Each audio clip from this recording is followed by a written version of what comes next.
هو الحبيب الذي ترجى شفاعته لكل هول من الأهوال مقتحم.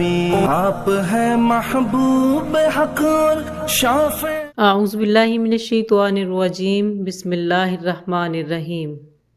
اللہم صلی علی محمد وعلی آل محمد کما صلیت علی ابراہیم وعلی آل ابراہیم انک حمید مجید. اللہم بارک علی محمد وعلی آل محمد کما بارکت علی ابراہیم وعلی آل ابراہیم انک حمید مجید. ریاض الصالحین کتاب الاخلاص. اخلاص کے متعلق کتاب کا لغوی معنی ہوتا ہے واجب کرنا، لکھنا، خط و کتابت کرنا، فوج کے دستے بنانا.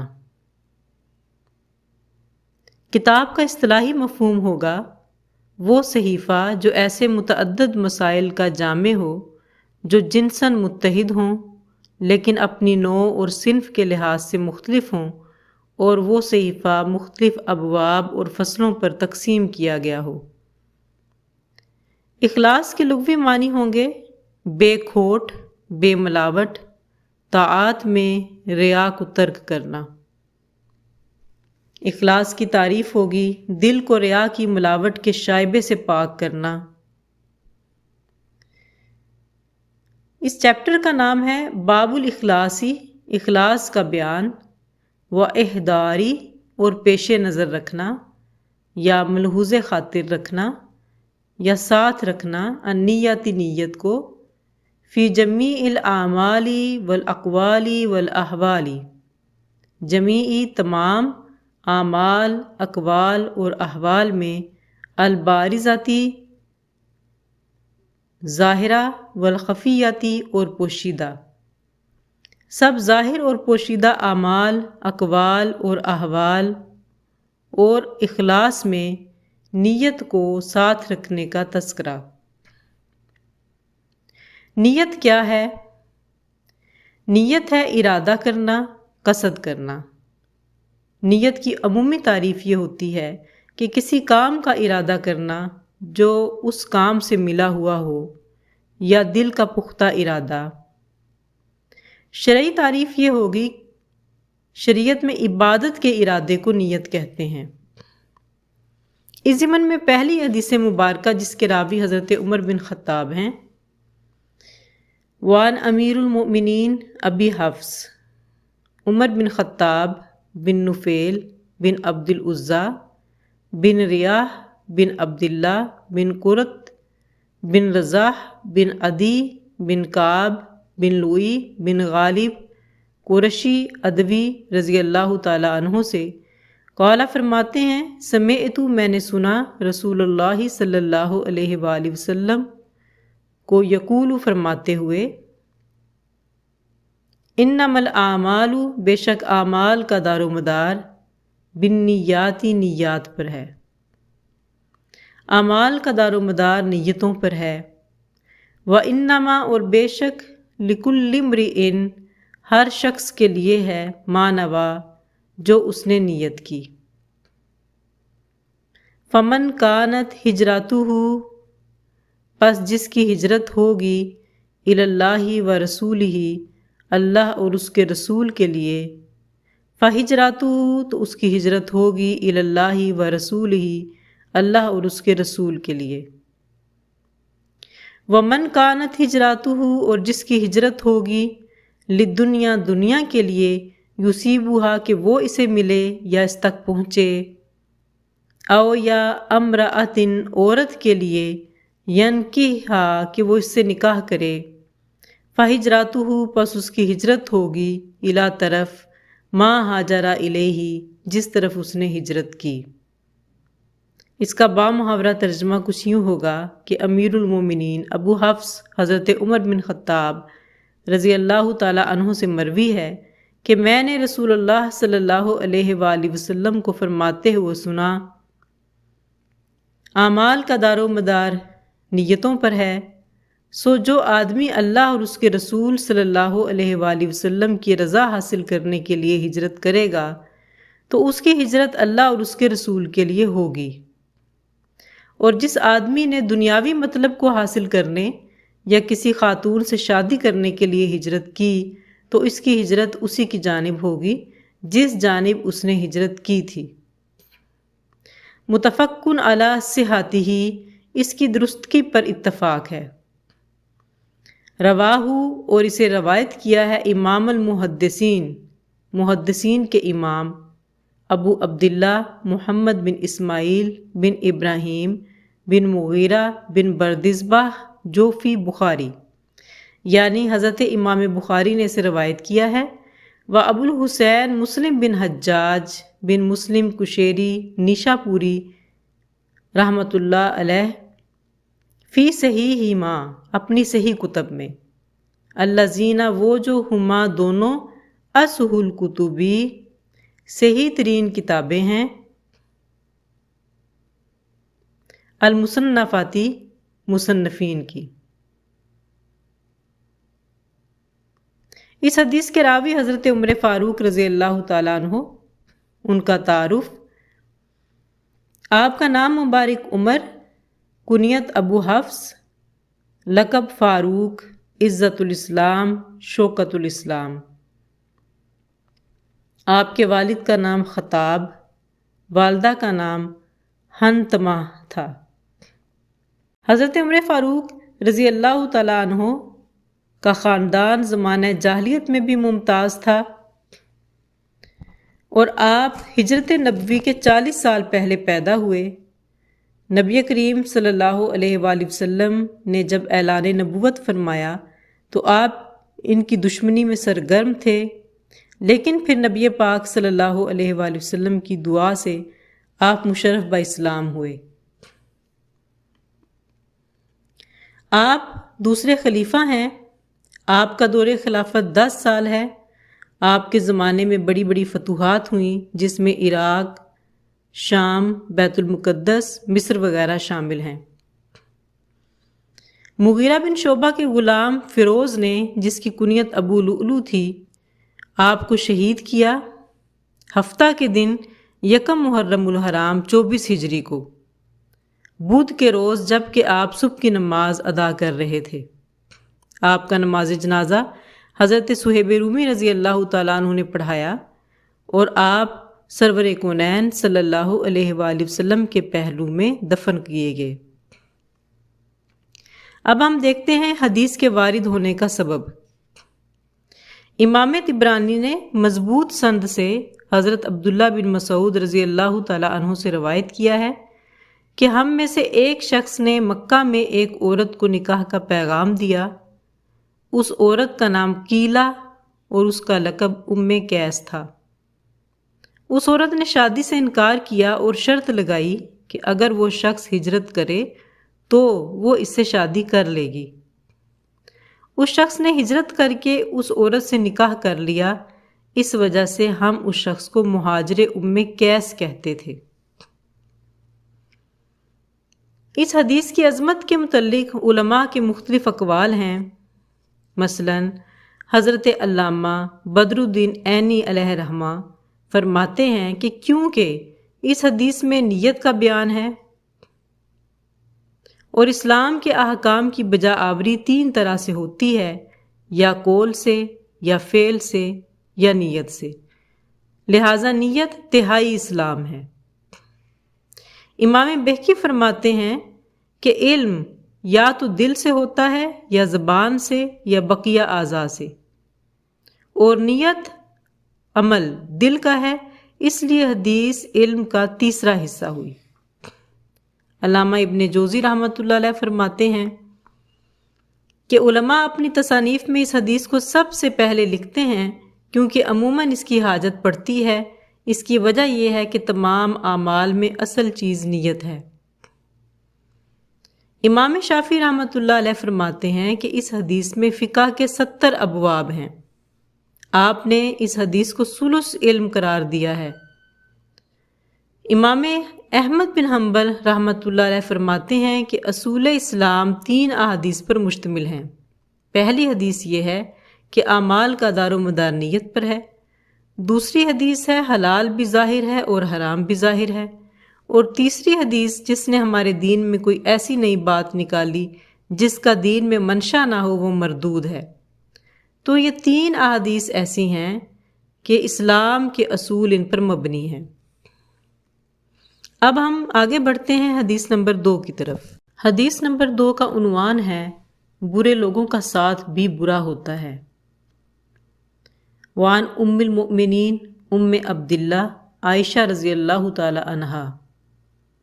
یہ حدیث راویہ ہیں اس کی حضرت عائشہ رضی اللہ تعالی عنہا۔ قالت فرماتی ہیں، قالا فرمایا رسول اللہ صلی اللہ علیہ وآلہ وسلم نے، یغزو حملہ کرے گا، جیشو ایک لشکر، نیل کعبہ تا کعبہ پر، ایک لشکر کعبہ پر حملہ کرے گا، فَإِذَا كَانُوا پس جب وہ ہوگا، بِبَيْدَاءَ بیدا کے میدان میں، من الارض زمین کے، جب وہ پہنچ جائے گا میدان بیدا میں، یُقْصَفُ تو دھنسا دیا جائے گا، بِأَوَّلِهِمْ ان کے پہلوں کو، وَآخِرِهِمْ اور ان کے پچھلوں کو، یعنی اگلے اور پچھلے تمام افراد زمین میں دھنسا دیے جائیں گے۔ قالت کہتی ہیں، قلت میں نے عرض کیا، یا رسول اللہ صلی اللہ علیہ وآلہ وسلم، کیف یقصف کس طرح دھنسایا جائے گا، بِأَوَّلِهِمْ ان کے اگلوں کو، وَآخِرِهِمْ اور ان کے پچھلوں کو، وَفِيهِمْ جبکہ ان میں، اسواقہم کچھ اسواق بھی ہوں گے، یعنی رعایا عام رعایا ہوگی، وَمَن لَيْسَ مِنْهُمْ جو ان میں سے نہیں ہوں گے۔ قال فرمایا، یقصف دھنسایا جائے گا، بِأَوَّلِهِمْ ان کے اگلوں کو، وَآخِرِهِمْ اور ان کے پچھلوں کو، ثم پھر یبعثون انہیں اٹھایا جائے گا، علی نیاتہم ان کی نیتوں پر، متفق علیہ اس حدیث پر بخاری اور مسلم متفق ہیں، وہذا لفظ البخاری اور یہ الفاظ حدیث بخاری کے ہیں۔ اس حدیث مبارکہ کی راویہ ہیں حضرت عائشہ صدیقہ رضی اللہ تعالی عنہ۔ آپ کا اسم مبارک عائشہ ہے، والد کا نام مبارک ابو بکر صدیق رضی اللہ تعالی عنہ ہے، والدہ کا نام زینب بنت عامر رضی اللہ تعالی عنہ اور کنیت ام رومان تھی۔ آپ کے القابات بہت سے ہیں، جن میں سے چند یہ ہیں، صدیقہ، حمیرہ، سیدہ، ام المؤمنین وغیرہ۔ آپ رضی اللہ تعالی عنہ نے نبی اکرم صلی اللہ علیہ وآلہ وسلم کے وصال کے 48 سال بعد 65 برس کی عمر میں 8 رمضان المبارک یا 8 شوال المکرم 55 یا 56 یا 57 یا 58 کو حضرت امیر معاویہ رضی اللہ تعالی عنہ کے دور میں وصال فرمایا۔ آپ کا نماز جنازہ حضرت ابو ہریرہ رضی اللہ تعالی عنہ نے پڑھایا اور آپ کی قبر انور جنت البقیع میں ہے۔ حضرت عائشہ رضی اللہ تعالی عنہ سے 2210 احادیث مروی ہیں، جن میں سے 147 احادیث پر امام بخاری اور مسلم متفق ہیں، جبکہ 54 احادیث میں امام بخاری منفرد ہیں اور 58 احادیث میں امام مسلم منفرد ہیں۔ آپ رضی اللہ تعالی عنہما کا ان 6 اصحاب میں شمار ہوتا ہے جنہوں نے سب سے زیادہ احادیث روایت کی، اور آپ کو امت محمدیہ کی ایک بہت عظیم محدثہ اور فقیہ ہونے کا مقام حاصل ہے۔ اس حدیث کی تشریح کیا ہے؟ شرح: اس حدیث میں بیان ہوا کہ جب نبی اکرم صلی اللہ علیہ وآلہ وسلم نے حضرت عائشہ صدیقہ رضی اللہ تعالی عنہ کو خبر دی کہ ایک لشکر کعبہ پر حملہ کرے گا تو اس کے تمام افراد کو زمین میں دھنسا دیا جائے گا، تو ام المومنین حضرت عائشہ صدیقہ نے نبی اکرم صلی اللہ علیہ وآلہ وسلم سے پوچھا، کیا ان سب کو زمین میں دھنسا دیا جائے گا؟ یعنی ان میں سے کچھ نیک بھی تو ہوں گے، تو آیا سب پر اللہ تعالیٰ کی طرف سے عذاب آئے گا؟ تو اس کو جواب نبی اکرم صلی اللہ علیہ وآلہ وسلم نے یہ دیا کہ ہاں سب کو دھنسا دیا جائے گا، کیونکہ ان لوگوں نے اپنے ساتھ والوں کو بھلائی کی طرف نہیں بلایا اور نہ ہی برائی سے روکا، لیکن آخرت میں سب اپنی نیتوں کے لحاظ سے اٹھائے جائیں گے، جیسی جیسی ان کی نیت ہوگی ویسا ویسا ہی اجر دیا جائے گا۔ یہ حدیث مبارکہ دراصل سورہ انفال کی آیت نمبر 25 کی تفسیر ہے۔ وَاتَّقُوا فِتْنَةً لَا تُصِيبَنَّ الَّذِينَ ظَلَمُوا مِنْكُمْ خَاصَّةً وَاعْلَمُوا أَنَّ اللَّهَ شَدِيدُ الْعِقَابِ، اور اس فتنے سے ڈرتے رہو جو ہرگز تم سے خالص ظالموں کو ہی نہیں پہنچے گا، اور جان لو کہ اللہ کا عذاب سخت ہے۔ معلوم ہوا کہ جو قوم نہیں عن المنکر ترک کرتی ہے اور لوگوں کو گناہوں سے نہیں روکتی، وہ اپنے اس ترک فرض کی شامت میں عذاب میں مبتلا ہوتی ہے۔ ایک اور حدیث میں ہے جو فتح الباری میں نقل ہوئی، جب اللہ تعالیٰ کسی پر عذاب نازل فرماتا ہے تو سب پر نازل فرماتا ہے، پھر قیامت کے دن اپنی اپنی نیتوں کے لحاظ سے اٹھایا جائے گا۔ حضرت ابن عباس رضی اللہ تعالیٰ عنہ فرماتے ہیں کہ اللہ تعالیٰ نے مسلمانوں کو یہ حکم دیا کہ وہ اپنے درمیان بدکاروں کو نہ رہنے دیں، ورنہ اللہ تعالیٰ سب پر عذاب نازل فرمائے گا۔ رسول اللہ صلی اللہ علیہ وآلہ وسلم نے فرمایا، باخدا تم ضرور نیکی کا حکم دیتے رہنا اور برائی سے منع کرتے رہنا، اور تم ضرور ظلم کرنے والوں کے ہاتھ کو پکڑ لینا، اور تم ضرور اس کو حق پر عمل کرنے پر مجبور کرنا، نہیں تو اللہ تعالیٰ تمہارے دل بھی ایک جیسے کر دے گا، پھر تم پر بھی اسی طرح لعنت فرمائے گا جس طرح ان پر فرمائی تھی۔ یہ حدیث ابن ماجہ اور ترمذی اور سنن ابو داؤد میں روایت ہوئی ہے۔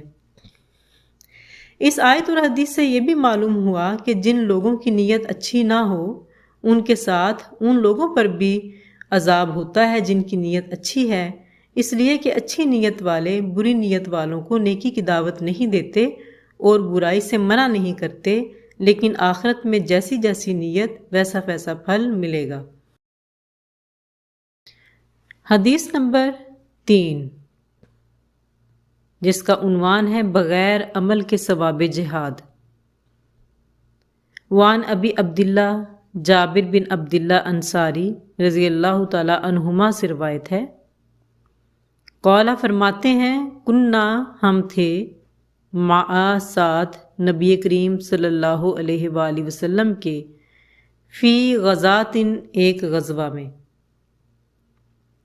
حضرت ابو عبداللہ جابر بن عبداللہ انصاری رضی اللہ تعالی عنہما فرماتے ہیں کہ ہم نبی کریم صلی اللہ علیہ وآلہ وسلم کے ساتھ ایک غزوہ میں تھے، فقال پس آپ نے فرمایا کہ انا بالمدینہ تھی، بے شک مدینہ میں، لا رجالن کچھ ایسے بھی آدمی ہیں، کچھ ایسے مرد ہیں، ما سر تم مسیرن تم نے جتنا بھی سفر کیا ہے،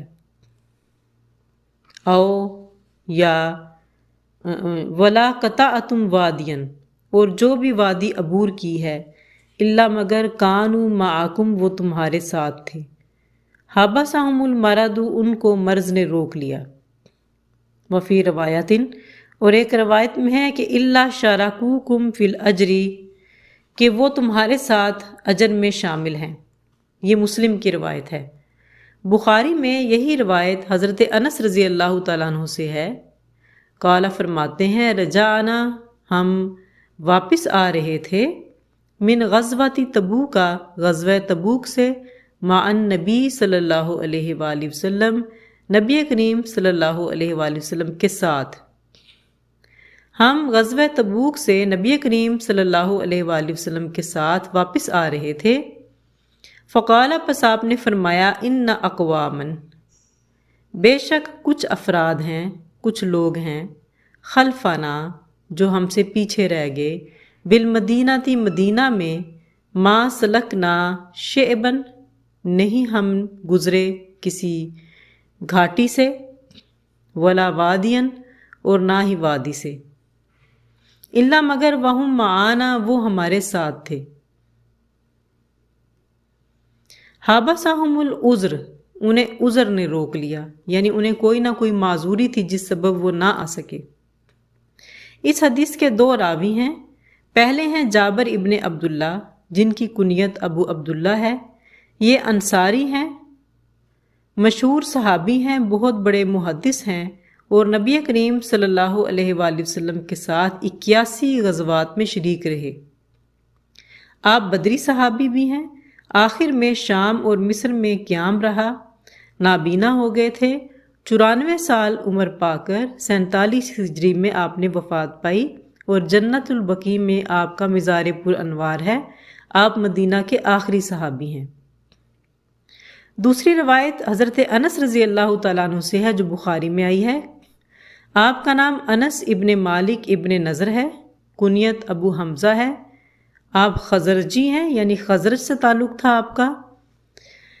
آپ خادم خاص تھے نبی کریم صلی اللہ علیہ وآلہ وسلم کے۔ آپ کی والدہ ام سلیم بنت ملحان ہیں۔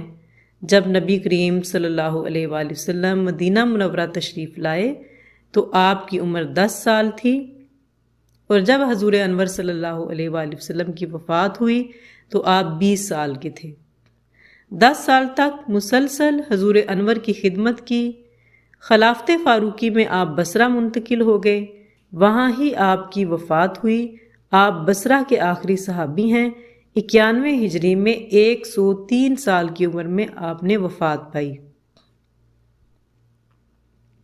آپ کی احادیث 1286 ہیں، جن میں سے 168 حدیثیں متفقن علیہ ہیں، اور 83 احادیث بخاری کی اور 71 مسلم کی ہیں۔ حدیث کی شرح۔ اس حدیث میں وضاحت کے ساتھ یہ بیان ہوا کہ اگر آدمی اچھی نیت کر لے اور کسی معذوری کی وجہ سے پھر وہ نیک کام نہ کر سکے، تب بھی وہ ثواب پائے گا، جیسا کہ خود نبی اکرم صلی اللہ علیہ وآلہ وسلم نے فرمایا، الا شارکوکم فی الاجر، یہ افراد تمہارے ساتھ ثواب میں شریک ہوں گے۔ لیکن یہ اللہ تعالیٰ کی رحمت اور کرم ہے کہ اللہ تعالیٰ کسی کے اجر سے کمی کیے بغیر دوسرے کو بھی ثواب عطا فرمائے گا، کیونکہ اللہ تعالیٰ کے خزانوں میں کمی تو کیا، کمی کا گمان بھی نہیں ہو سکتا، اور اس کی طرف اللہ تعالیٰ کا فرمان بھی ہماری رہنمائی کرتا ہے، جو کہ سورہ توبہ آیت نمبر 120 میں ہم نے پڑھا کہ مدینہ والوں اور دیہات والوں کو لائق نہ تھا کہ رسول اللہ صلی اللہ علیہ وآلہ وسلم سے پیچھے بیٹھ رہیں، اور نہ ہی یہ لائق تھا کہ وہ ان کی جان سے اپنی جان پیاری سمجھیں۔ یہ اس لیے کہ انہیں جو پیاس یا تکلیف یا بھوک اللہ کی راہ میں پہنچتی ہے، اور جہاں ایسی جگہ قدم رکھتے ہیں جس سے کافروں کو غصہ آئے، اور جو کچھ کسی دشمن کا بگاڑتے ہیں، اس سب کے بدلے میں ان کے لیے نیک عمل لکھا جاتا ہے۔ بے شک اللہ تعالیٰ نیکیوں کو ضائع نہیں کرتا۔ اس سے ثابت ہوا کہ جو شخص اطاعت الہی کا قصد کرے، اس کا اٹھنا، بیٹھنا، چلنا، حرکت کرنا، ساکن رہنا سب نیکیاں ہیں، اللہ کے یہاں لکھی جاتی ہیں۔ لیکن یہ بھی برحق بات ہے کہ جہاد کرنے والے اور گھروں میں بیٹھے رہنے والے برابر نہیں ہو سکتے، جیسا کہ سورہ نساء آیت نمبر 95 میں ہے کہ نہیں ہے برابر وہ مسلمان جو بغیر کسی عذر کے جہاد سے بیٹھ رہے اور وہ کہ راہ خدا میں اپنے مالوں اور جانوں سے جہاد کرتے ہیں، یہ دونوں برابر نہیں ہو سکتے۔ اگر ہم ان دونوں آیات کی تطبیق کریں تو پتہ یہ چلتا ہے کہ جو لوگ بیماری یا بزرگی، ناطاقتی، نابینائی یا ہاتھ پاؤں کے ناکارہ ہونے اور عذر کی وجہ سے جہاد میں حاضر نہ ہوں، وہ فضیلت سے محروم نہیں کیے جائیں گے اگر نیت صالح رکھتے ہوں۔ اگر نیت صالح اور اچھی ہوگی تو ثواب بھی ملے گا اور فضیلت بھی، اور اگر نیت میں فطور ہوگا تو نہ ثواب ملے گا نہ فضیلت ملے گی۔ والحبیب الذی ترجى شفاعته لكل هول